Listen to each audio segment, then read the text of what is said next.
이런 기기들을 다 설치하려면 굉장히 많은 돈이 들어가지 않을까요? 아주 자연스럽게 우리에게 찾아올 것이다 라고 저는 전망을 하고 있습니다. 안녕하세요. 디지털 커뮤니케이터 와니입니다. 오늘은 사물 인터넷과 우리 시니어들의 삶에 대해서 이야기를 나눠보도록 하겠습니다. 보통 디지털 기술 하면은 젊은 분들이 많이 이용을 하시고 젊은 분들을 위한 것이다 라고 그렇게 많이 판단들을 하십니다. 실제로 광고도 그렇게 많이 나오고 있죠. 오늘 이야기의 주제인 사물 인터넷에 대한 광고도 마찬가지였어요. 몇 년 전에 KT에서 사물 인터넷과 관련한 그 한 가정의 이야기들을 이렇게 자연스러운 스토리텔링으로 이제 풀어주셨는데, 젊은 가족들이 그 홈 IoT를 어떻게 활용하느냐 이런 부분들을 가지고 이야기를 했어요. 홈 IoT에 대해서 먼저 잠깐 이야기를 드리도록 할게요. 영어로는 인터넷 오브 띵스이고요. 우리말로는 사물 인터넷 그렇게 이야기를 하는데, 쉽게 말하면 이겁니다. 여러분의 댁에 있는 냉장고, 세탁기, 보일러, 그리고 전구, 공기청정기를 비롯한 모든 것들이 인터넷으로 연결되어서 스마트폰 또는 인공지능 스피커들을 이용해서 컨트롤이 되는 그런 시스템이다. 이렇게 이제 생각을 하시면 될 것 같아요. 와, 너무 복잡하지 않을까요? 편하다라는 생각보다는 되게 불편할 것 같다라는 그런 생각이 좀 많이 들 것 같습니다. 그런데요, 이것이요, 먼 미래 이야기일 것 같은데 지금 대한민국의 삶의 구조들을 보고 변화들을 생각해 본다면 꼭 그렇게 먼 이야기만은 되지 않을 거다라고 그렇게 생각이 됩니다. 물론 일반화되어 있지는 않습니다. 그러나 조금씩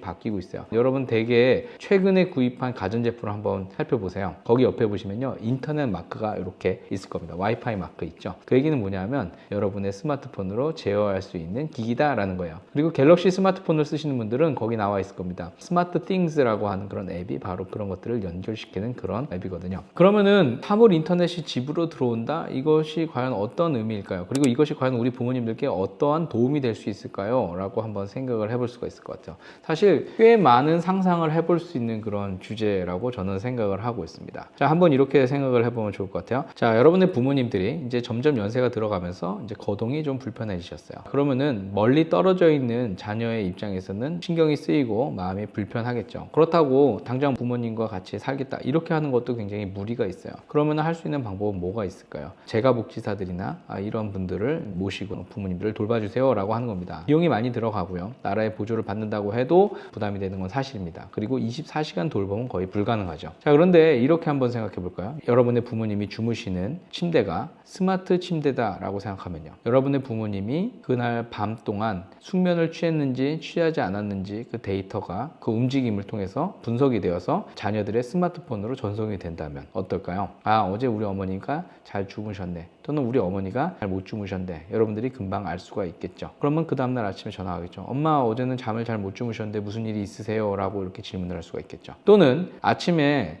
평소에 일어나시는 시간이 있어요. 6시에 일어나시는데 오늘은 엄마가 8시가 되도록 일어나지 않으셨어요. 그러면은 확인 전화를 해볼 수가 있겠죠. 엄마, 아직도 침대야? 무슨 일이 있어요? 라고 물어볼 수가 있겠죠. 그러면은 어머니께서 오늘은 몸이 좀 안 좋네? 그러면 어디가 안 좋은지 그렇게 안부 전화를 해볼 수가 있을 것 같습니다. 이것뿐만 아니고요, 올해 CES에서도 기발한 청소기들이 많이 나왔더라고요. 부모님 댁에 있는 청소기들이 이리저리 다니면서 이제 그날 하루 청소를 한다고 생각해 볼게요. 부모님들의 가사 노동이 굉장히 많이 줄어들 수가 있겠죠. 그리고 또 여러분들 부모님 냉장고 안에 있는 오래된 음식들에 대해서 스마트한 냉장고가 바로바로 알려줍니다. 그러면은 부모님들이 확인할 수도 있지만 자녀분들이 그걸 또 확인할 수도 있어요. 엄마, 얼마 전에 산 우유가 또는 얼마 전에 산 두부가 이제 유통기한이 다 됐어요. 그거 얼른 드시든지 아니면 버리시든지 하셔야 될 것 같아요 라고 하면서 식중독이나 이런 것들을 예방하는데 도움을 주실 수도 있을 것 같아요. 보일러를 올리거나 내리거나 하는 것도 마찬가지고요. 이제는 홀로 된 가족들이 또 많이 있다 보니까요, 집에 오실 때 불 꺼진 집에 들어가는 거 굉장히 외로운 거거든요. 여러분들의 부모님이 집으로 오시는 그 시간 동안 불이 켜지고 보일러가 켜지고 또 부모님이 좋아하시는 음악이 거실 안에 흐를 수 있다면 여러분 어떨까요? 네, 집에 혼자 돌아올 때 그렇게 외롭지 않고요, 또 누군가가 나를 맞이해 주는 듯한 그런 느낌을 받을 수가 있을 것 같습니다. 그러면은 이런 기기들을 다 설치하려면 굉장히 많은 돈이 들어가지 않을까요? 라고 하겠죠. 사실 맞습니다. 그렇지만 여러분들 그거는 아주 자연스럽게 우리에게 찾아올 것이다 라고 저는 전망을 하고 있습니다. 왜 그러냐면요, 여러분들이 지금 여러분 주위를 둘러보고 여러분의 집을 한번 돌아보시면 알 것 같아요.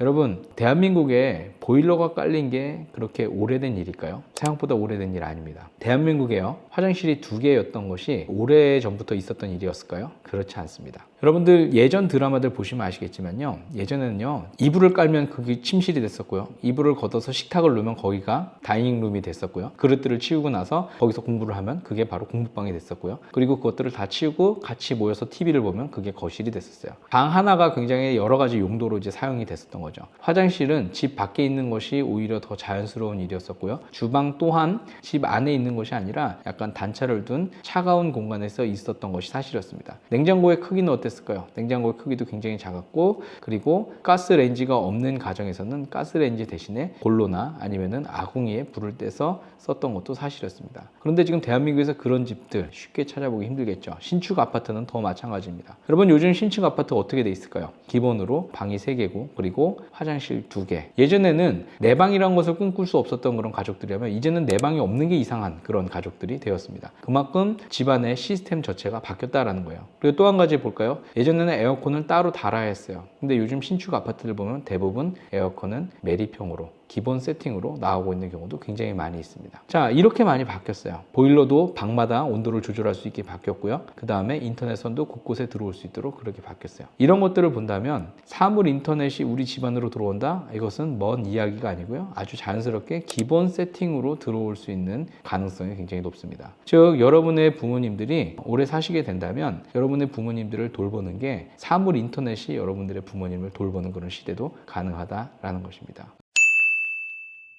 이런 여러 가지 디지털 기기들에 대한 이해들이 부모님들의 삶을 한층 더 안전하고 더 지적 호기심을 드릴 수 있을 것이라 생각이 됩니다. 이 영상이 도움이 된다면 여러분 또는 여러분의 부모님들께 꼭 공유해 주시고 부모님들이 계속해서 디지털 세상을 공부하실 수 있도록 그렇게 도와주시면 감사하겠습니다. 지금까지 디지털 커뮤니케이터 완이었습니다. 감사합니다.